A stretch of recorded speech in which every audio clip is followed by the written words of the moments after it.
Hello అందరికి. ఇంట్లో vegetables ఎక్కువగా ఉన్నప్పుడు సాంబార్ చేస్తూ ఉంటానండి. అంటే మార్కెట్‌కి వెళ్ళొస్తాం కదా! ఆ రోజు గాని, లేదంటే నెక్స్ట్ డే గాని ఆహ్, సాంబార్ చేస్తూ ఉంటాను. అంటే ఎక్కువగా వెజిటేబుల్స్ ఉంటాయి కదా! అన్నీ ఒక్కొక్క వెజిటేబుల్ 2, 2 తీసుకొని సాంబార్ చేస్తూ ఉంటామనమాట. చాలా బావుంటుంది. అదే విధంగా వెజిటేబుల్స్ అయిపోతాయి కదండీ లాస్ట్‌లో. అప్పుడైతే కొద్దిగానే ఉంటాయి. ఇప్పుడు వంకాయలు 2 ఉన్నాయి. ఒక ముల్లంగి ఉంది. అలాంటప్పుడు పప్పేసి ఇలా సాంబార్ చేసుకుంటే ఆ రోజు అంతటికి సాంబార్ అయితే సరిపోతుందండి. అదే 2 వంకాయలు మనం కర్రీ చేయలేము. ఒక ముల్లంగి కర్రీ చేయలేము కదా!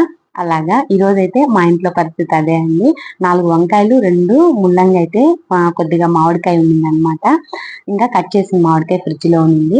ఇంకా అవన్నీ వేసి పప్పేసి సాంబార్ అయితే చేసేసానండి.